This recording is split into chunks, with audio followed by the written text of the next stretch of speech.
Welcome to Lal education system. आज हम discuss कर रहे हैं फर्स्ट ईयर के 7 चैप्टर के ऊपर, जिसमें हमारा उसका टाइटल क्या है, वर्क, पावर एंड एनर्जी। इससे पहले हमने वर्क और एनर्जी के बारे में डिस्कस किया। आज हम डिस्कस कर रहे हैं पावर के ऊपर। किसके ऊपर डिस्कस कर रहे हैं? पावर। अब हमारे पास क्या है कि this is a very important topic for the MCAT and ECAT. ये हमारे पास बहुत इंपॉर्टेंट टॉपिक है जिसको डिफरेंट टर्मिनोलॉजी में एक्सप्रेस किया जा सकता है। पहले हम जनरल इसकी डेफिनेशन के बारे में डिस्कस करते हैं। हमारे पास पावर की डेफिनेशन क्या है? पावर हमारे पास क्या है कि the rate of doing work is called power. उसको हम क्या कहते हैं? पावर कहते हैं। Rate of doing work is called power. In other word हम क्या कह सकते हैं इसको, पावर को, कि the work done per unit time is called power. Work done per unit time is called power. तो हमारे पास क्या है कि जितना वर्क डन हो रहा है, कितने टाइम के अंदर हो रहा है, वो कंडीशन हमारे पास क्या बनती है? पावर बनती है।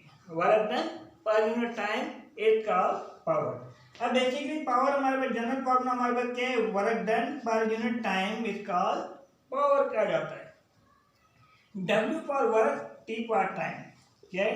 W हमारे पास क्या है? वर्क है, और T हमारे पास क्या है? टाइम है। इसको हम क्या कहते हैं? Work done per unit time भी कहा जाता है। इसे ये हमारे पास क्या है? General formula. ये हमारे पास क्या है?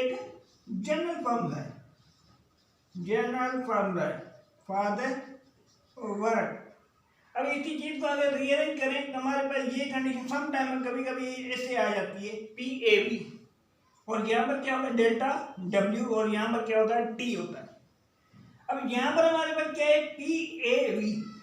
अब PAV हमारे पास बेसिकली किसको इंडिकेट कर रहा है? That can indicate the average power. और यहाँ पर क्या है? डेल्टा। डेल्टा हमारे पास बेसिकली क्या बता रहा है? चेंज। अब यहाँ पर क्या है? Change in work done per unit time. क्या बेटा? Change in work done per unit time. अगर हमारे पास वर्क डन में चेंज आ रही है विद रेस्पेक्ट टू टाइम आ रही है, तो उनको क्या कहते हैं? एवरेज पावर कहते हैं, ना कि ये पावर। ये हमारे पास क्या है? Basically that is average power कहा जाता है। Average power. Change in work done per unit time. जितना वर्क डन में चेंज आ रही है विद रेस्पेक्ट टू टाइम आ रही है, मीन हम टोटल वर्क डन की बात कर रहे हैं, कितने टाइम के अंदर कंप्लीट वर्क डन हो रहा है, तो उसको हम क्या कहते हैं? एवरेज पावर कहा जाता है। अगर हम इसका यूनिट देखें, यूनिट ऑफ पावर, कौन सा यूनिट? SI यूनिट की बात कर रहे हैं। कौन सा यूनिट की बात कर रहे हैं? SI यूनिट ऑफ पावर की बात कर रहे हैं। मेन इसका यूनिट हमारे पास कौन सा है? वॉट है। क्या है? वॉट। अब वॉट जो हमारे पास दैट इज इक्वल टू, अब यहाँ पर क्या है? वर्क है, और यहाँ पर क्या है? टाइम है। तो हम कह सकते हैं इसका यूनिट क्या बनेगा? जॉल सेकंड बनेगा। अब ये हमारे पास कौन से? SI यूनिट है। अगर सीजीएस में देखें तो जॉल सेकंड हमारे पास किसके इक्वल है? अर्क सेकंड के इक्वल है। किसके इक्वल है बेटा? अर्क सेकंड। जॉल सेकंड जो हमारे पास यहाँ पर किसके इक्वल है? अर्क सेकंड के इक्वल है। अब ये हमारे पास जिसमें बेसिकली दिस सीजीएस सिस्टम, ये हमारे पास कौन से सिस्टम के अंदर है? सीजीएस सिस्टम के अंदर पावर का यूनिट क्या है? अर्क सेकंड। और यहाँ पर ये भी कंडीशन आप याद रखेंगे, 1 joule is equal to 10 power 7 erg के इक्वल होता है, and 1 erg is equal to 10 power minus 7 joule के इक्वल होता है, and 1 newton is equal to 10 power 5 dyne के इक्वल है, और 1 dyne is equal to 10 power minus 5 newton के इक्वल है। ये कन्वर्जन फैक्टर है जिनको आपको क्या करना है? याद रखना है। क्या करना है आपको? इनको, इन फैक्टर को आपको क्या करना है? याद रखना है फॉर कन्वर्जन के लिए। अब यहाँ पर हमने देखा कि इसका यूनिट क्या अर्क सेकंड है, वॉट या जूल सेकंड। अगर इसका हम ग्राफ ड्रा करें, क्या ड्रा करें? Graphical representation. अब ग्राफ ड्रा करें तो हमारे पास ग्राफ यहाँ पर आ रहा है वर्क डन, ये यहाँ पर वर्क आ गया, यहाँ पर क्या आ गया? टाइम आ गया। अब यहाँ पर मैंने लाइन ड्रा की। अब इस ग्राफ के लिए मैं कौन सा सुइटेबल वर्ड यूज करूं? क्या area under work and time graph बोलूं, या मैं क्या बोलूं? स्लोप ऑफ, या मैं स्लोप का वर्ड यूज करूं? बेसिकली अगर देखें तो यहाँ पर क्या है? वर्क डन टाइम है। तो यहाँ पर क्या डब्ल्यू है और यहाँ पर क्या है टाइम है। तो हम क्या करें कि वर्क पर यूनिट टाइम का कंडीशन लगा रहे तो स्लोप बेसिकली क्या होता है, स्लोप हमारे पास क्या है टेंजेंट है, क्या टेन हमारे पास बेसिकली क्या होता है परपेंडिकुलर अपॉन बेस। तो यहाँ पर परपेंडिकुलर हमारे पास क्या है वर्क और टाइम।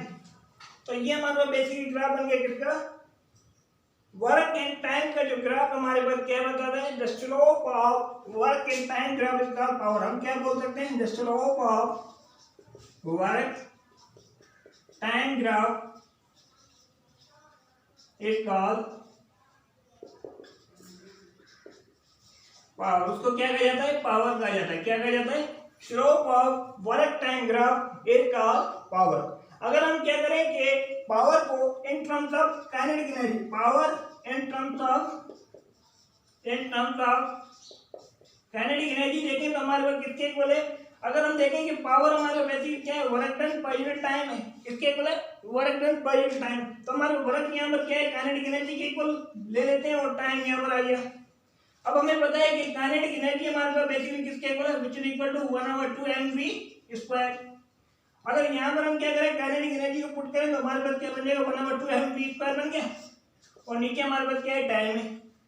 अगर हम इसको रीअरेंज करें तो हमारे पास जनरल इक्वेशन क्या बन जाएगी, ये जनरल इक्वेशन हमारे पास पावर की बन गई क्या mv²/2t। ये हमारे पास क्या बन गया power in terms of kinetic energy. हमने क्या किया वर्क को काइनेटिक एनर्जी के साथ कंपेयर किया और काइनेटिक एनर्जी हमारे पास किसके इक्वल है 1/2 mv²/t और यहाँ पर इसको ऊपर ले लीजिए तो हमारे पास क्या हो गया 1/t। तो यहाँ पर क्या होगा 2 इसके मल्टीप्लाई हुआ तो यहाँ पर क्या बन गया 2t। अब ये जो पावर आया है ये किस में आया है, in terms of kinetic energy. अब यहाँ पर हमने ग्राफ जो ड्रा किया किसके दरम्यान है, वर्क और टाइम के दरम्यान। अगर हम यहाँ पर डालें तो हमारे पास ये ग्राफ ऐसे भी आ सकता है समटाइम, तो काइनेटिक एनर्जी वर्सेस ये हमारे पास क्या काइनेटिक एनर्जी वर्सेस टाइम भी आ सकता है। तो यहाँ पर ये लाइन कैसे आएगी, ऐसे आएगी। अब देखें कि हमने देखा कि power kinetic energy per unit time है, तो ये ग्राफ इस तरह से भी इंडिकेट किया जा सकता है। अगर हम in terms of potential energy देखें, क्या देखें पोटेंशियल एनर्जी, क्योंकि वर्क हमारे पास क्या होता है कि W/T है और W हमारे पास किसके इक्वल होता है F/d होता है अपॉन T के लिए। अब यहाँ पर क्या है फोर्स। अगर हम in terms of potential energy की बात करें तो हमारे पास ये इक्वेशन जो बनती है वो क्या बन जाती है mgh/T बन जाता है। ये ग्राफ हमारे पास समटाइम ऐसे भी आ सकता है, यहाँ पर लिखा हुआ पोटेंशियल एनर्जी, तो ये फिर भी ये ग्राफ क्या है सही है। यहाँ पर क्या हो गया पावर किसके इक्वल हो गया potential energy per unit time. अगर यहाँ पर हम देखें तो ये भी इक्वेशन बन सकती है, पावर इज इक्वल टू ये पावर जो हमारे पास ये किसके इक्वल होगा फोर्स इनटू डिस्प्लेसमेंट। ये फोर्स हमारे पास किसके इक्वल है which is equal to ma/d/t। तो ये भी एक जनरल फॉर्मूला बन सकता है किसके लिए पावर के लिए। तो यहाँ तक ये डिफरेंट कंडीशन हमारे पास किसकी पावर की।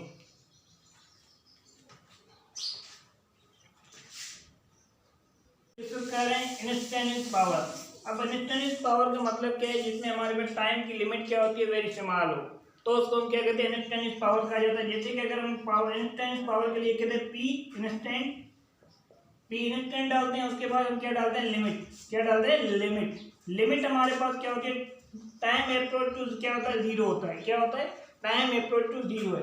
और यहाँ पर क्या है delta work done delta W upon delta T। ये हमारे पास क्या है change in work done divide by change in time. ये हमारे पास बेसिकली किसको इंडिकेट कर रहा है, that indicate the instantaneous power को इंडिकेट कर रहा है, जिसमें हमारे पास टाइम क्या हो अप्रोक्सीमेटली इक्वल हो 0 के, तो हम उसको क्या कहते हैं इंस्टेंटेनियस पावर कहा जाता है। समटाइम इसी चीज को ऐसे भी लिखा जाता है कि हमारे पास के limit delta T approach to 0 और डेल्टा W हमारे पास ये किसके इक्वल होता है फोर्स अपॉन डिस्प्लेसमेंट होता है। तो यहाँ पर फोर्स क्या वेक्टर है, यहाँ पर क्या डिस्प्लेसमेंट हमारे पास क्या वेक्टर है। इन दोनों के दरमियान क्या हो रही है डॉट प्रोडक्ट हो रही है। इसी वजह से हमारे पास क्या है वर्क डन एक स्केलर क्वांटिटी है। अगर हम इसको अगेन रीअरेंज करें तो हमारे पास क्या है ये हमारे पास क्या बन गया F इंटू ये d/T हमारे पास change in displacement divide by time. तो ये बेसिकली हमारे पास किसके equal that equal to velocity. क्या बनता है वेलोसिटी। तभी इनको भी कह सकते हैं कि हमारे पास ये क्या बन गया एफ, ये हमारा वेक्टर है, हम डॉट प्रोडक्ट कर रहे हैं वी का, तो ये डी अपन टी हमारे पास किसके इक्वल है वी है। तो हम कह सकते हैं कि पावर जैसे पहले हमने डिफाइन किया था work done per unit time, अब ये भी कह सकते हैं the dot product of force and velocity is called, उसको भी हम क्या कहते हैं पावर कहा जाता है, इज कॉल्ड पावर। ये हमारे पास डिफरेंट फार्मूला जिनकी वजह से हम किसी चीज को इंडिकेट करने के लिए, पावर को इंडिकेट करने के लिए यूज करते हैं। ये याद रखें, इसमें लिमिट यूज करें, इसमें हम क्या करें लिमिट यूज करें। लिमिट का मतलब क्या है, टाइम जो क्या होना चाहिए अप्रोक्सीमेटली 0 होना चाहिए। अब इसी तरह पहले हमने डिस्कस किया था कि general formula P A V is equal to delta W divide by time. ये हमारे पास क्या एवरेज पावर है और ये हमारे पास क्या है इंस्टेंटेनियस पावर है। इन दोनों के दरमियान आप डिफरेंशिएट करना है, ये क्या है एवरेज पावर है और ये क्या है इंस्टेंटेनियस। इसमें हमारे पास टाइम की लिमिट क्या होती है approximately is equal to 0, approach to 0 के नजदीक होती है। अब हमारे पास क्या है, जैसे हमने पढ़ा इसका यूनिट, इसके और भी यूनिट है जिसका हमारे पास क्या है हॉर्स पावर, क्या है house power. 1 house power is equal to 746 watt. एक हाउस पावर में कितने होते हैं 746 वाट होते हैं। इसी तरह अगर हम 100 हाउस पावर ले लें तो हमारे पास कितने वाट बनेंगे, तो हम क्या करेंगे इसको मल्टीप्लाई करेंगे, इसके बाद देखिए हमारे पास क्या हो गया, ये वैल्यू आ गई 74,600 वाट। अगर हम इसकी पॉइंट को चेंज करें 1 2 3 4 तो हमारे पास इसको इस तरह भी लिखा जा सकता है साइंटिफिक नोटेशन के अंदर, जिसको हम क्या कहते हैं 4 टाइम। तो ये भी इस तरह भी हमारे पास ये लिखा जा सकता है 7/4 6 × 10⁴ वाट।